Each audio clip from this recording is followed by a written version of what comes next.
Hey, everybody, this is Dr. William Clark here. Glad to be with you all for another episode. And we're here to talk about nonprofit strategy and leadership, as well as nonprofit fundraising.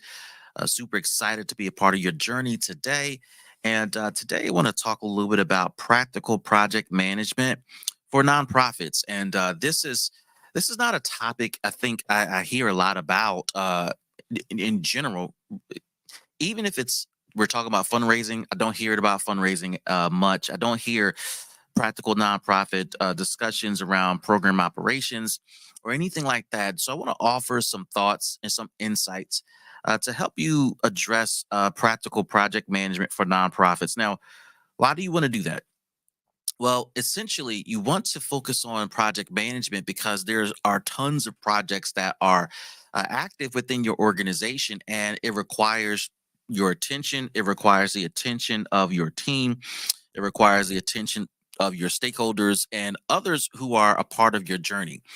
And so, if you're going to successfully accomplish the goals that you have, if you're going to successfully focus on the things that matter most to your organization and, of course, your customers, these are the organization or the individuals rather that you're serving and who you've designed this nonprofit for, it's going to be important for you to think about how to successfully manage a project and how to navigate all the complexities of project management. Now, if along the way you find something interesting, want to encourage you to visit me at drwilliampclark.com to schedule a free consultation. And there we'll be glad to talk with you about your project and about whatever's on your mind. In addition, while you're at the website, drwilliampclark.com, I want you to download your copy of the Nonprofit Fundraising Toolkit. We've got all types of goodies within the platform there that can help you along your journey, specific to fundraising, strategy development, and leadership development. So if you want to access those resources, go ahead and visit me at drwilliampclark.com. Again, that's drwilliampclark.com. Now, let's talk about practical project management. Now, for those of you that may follow project management, you are aware that there are certifications out there that can help you learn project management and to be proficient in project management. I contend if that's something of interest to you, go right ahead and make that happen. But I think something to be to monitor, to be thoughtful of is the fact that that certification may not be for everyone, particularly in the nonprofit arena. You don't see many folks, who applying for jobs at our local or regional nonprofit organizations with that type of certification. So that can be challenging to even suggest or even pursue for some individuals. So this particular conversation is not designed to promote the certification, although there's tons of things to learn with your certified project management certification or even your Six Sigma training and certifications. Those things are super helpful in business in general.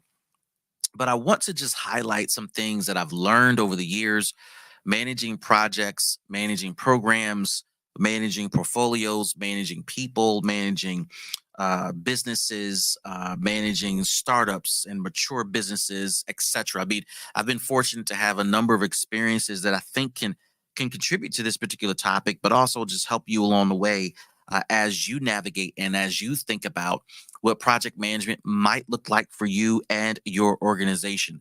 So, a couple of things I want to share with you about project management, particularly for nonprofit organizations. So, number one, project management. And as you think about this, project management should be about documentation. It's about documenting processes and steps that you want to take to navigate a particular project and to get from a starting point to an endpoint. It's about accessing and creating and making available all available documentation. So you can structure this in the form of your most traditional project management layout where you have tasks and you have owners, you have due dates, you have statuses, you have priorities, you have notes, you have links or attachments to files, and everything else that goes into informing all project resources. That documentation becomes essential in communicating where we are right now with our particular project and the role everybody needs to play or be mindful of as they are contributing to the project. At the end of the day, if you are not documenting, you're essentially saying, I'm not going to communicate regarding this particular project. And that's not what you want to do, right? You clearly are listening to this particular podcast. You're clearly are engaged in project management, in portfolio management, program management, because you're seeking to communicate with a particular individual or client base or stakeholder base. And part of the communication mechanism and methodology does include project management as well as the project plan. So, documenting becomes essential. It becomes important. It becomes a non-negotiable in project management. As a part of project management, you want to consider where you're centralizing all of the information that's relevant to the project plan in and of itself. So whether you're utilizing a project management software or you're utilizing a repository or a storage place for the files, you want to access and make those tools available. So some quick tools that come to mind for project management: you could look at Asana, you can look at Monday.com, you can look at Trello, you can look at Notion or other tools that are out there on the open marketplace to help manage and organize your activities. A lot of these tools are cloud-based, so you don't have to download a local app or file to manage or utilize these tools. In fact, it could be completely cloud-based, therefore taking away any of the oops moments or the uh-oh moments that can pop up when it comes to managing projects. The benefit of these particular tools also includes the centralization of information, obviously the planning of itself and who's doing what and when is it due, but centralizing the apps that you're utilizing to get the work done, the uploads that you're utilizing to document progress. So these may be your work products, as well as communication between you and other stakeholders. So centralizing all of that information can be super important for your project. So you want to have some sort of place to centralize all documentation and all communication. The next thing you want to think about is when it comes to practical project management for nonprofits, is that project management is it's all about projecting time. It's about projecting how long it will take to get a thing done. In the nonprofit culture, we tend to have some slippage in time management. We tend to miss deadlines. We tend to respond to deadlines too close to the wire. For those of you that are or have been involved in grant writing or report writing for your funders, whether you are managing programs, launching a program, recruiting for a program, whether you're getting ready for your gala that's coming up, you all that have been in the business for quite some time, you know that the culture of nonprofits tends to lend towards uh, being loosey goosey with time management. So when you bring a project management mindset to the work, you're projecting time and you're organizing time. You're managing time. Time becomes a precious resource that is not disrespected, but deeply respected. And it's respected to the point where the culture of your organization begins to shift towards due dates, deadlines, timestamps, etc. This is not designed to be punitive. Being a time management person or project management individual doesn't mean you're not focused on the work in and of itself or the customer or the people you're serving, but rather you're saying that we love and we care about our customers so much that we want to be efficient with the time that we invest in them, and we want to properly manage the time they invest in us. So when they enroll into our programs, when they show up to participate in a particular activity and we're making commitments to deliver on these activities or to provide a service, we're making our commitment to deliver and to do what we said we're going to do. We're not going to say show up on Friday to participate or to pick up a particular item that's related to this experience, but we're going to. We're not going to say show up on Friday, but then do it on Monday, right? That's not helpful. That's not efficient. It's wildly disrespectful. In other arenas of our lives where we are conducting transactions, whether it's personal or professional, that type of behavior would not be tolerated, right? We would be frustrated. But somehow, some way in the culture, the nonprofit culture, we have this idea. Well, since we don't make as much money in the for-profit arena, and since we use grants, and since we're collecting donations to operate, and we have a shoestring budget, people can understand and respect the fact that we may have a little slippage in our dates and times and our schedules. That may be true sometimes, but the reality is running a nonprofit is running a business. Your customers, whether they pay for the service or not, they're looking for that service to be available when they show up.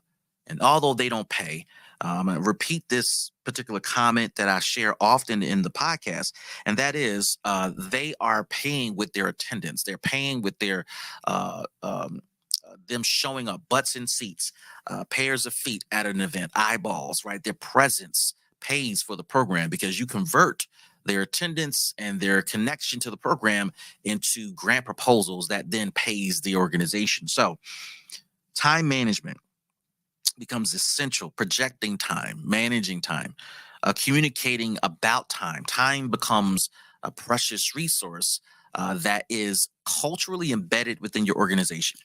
So we're talking about effective project management for nonprofit organizations. I want you to pause as you're listening to this particular podcast. Pause and follow me on all social media platforms at Dr. William P. Clark. Again, you can find me on all social media platforms at Dr. William P. Clark. There you can connect with us and learn about all the cool things we have going on and all the tips and tricks that we provide to our followers along the way. Again, if you want to get access to the nonprofit fundraising toolkit, I want you to go ahead and visit me at drwilliampclark.com. Again, that's drwilliampclark.com. Now, we're talking about practical project management. And we're talking about the four things I want to share with you. I've shared two already, rather. We talked about it is important to document because documentation is part of the process of project management. It is a part of your communication. Also, we just talked about time management, and it's a projection of time. The next thing that you want to think about when it comes to practical project management is you are managing people. This is such an enigma for a lot of folks because I think the idea of managing people has kind of this one way. Limited view that comes to mind for people. They think about managing people to produce widgets. Some people have management styles that are very aggressive and abrasive. Some people have management styles that are confrontational. Some people have management styles that are laissez-faire, hands off. Some people have management styles that's purely intellectual and theoretical. And what I would say to you is that project management and the management of people is all of the above and then some. It is not a singular thing that you do. It is not limited to just this particular style that you've picked up over the years or what you've learned by watching Sally or watching Joe. But in fact, project management and the management of people is a conglomerate of strategies and tools of people management that you have to bring from your past, draw from your present, and cultivate for a bright future. Even if you are in senior leadership, if you're a board member, if you're a founder, if you are a startup, these same principles apply. You're going to have to manage different types of people with different types of personalities to get to this particular outcome called results. Because results is what leads to your organization being able to raise money effectively and to generate support from your supporters, your stakeholders, your funders, your partners, your customers, etc. So having a wide palette of management tools and tactics and strategies and approaches really is going to be advantageous for you. And essentially, if you are limiting yourself to just one approach because that's the way you've done it or that's what you've seen, you are sadly mistaken and you're not effectively managing projects or programs or portfolios. You want to be able to have a tent big enough for a variety of people who are a part of your journey, who are here to help you successfully manage this program to a successful end. So we're talking about practical project management. We've covered 3 points so far. We talked about the importance of documentation, importance of time management, and we talked about managing people. The last thing I'll share with you about project management is the importance of utilizing and leveraging systems. Systems is essential to how you effectively manage projects. So when we mention systems, we're not just talking about technology, which is obviously a part of this. We're also talking about processes and how you do a thing, how you get things done. So, for example, from a technology standpoint, you clearly want to have a project management platform or software.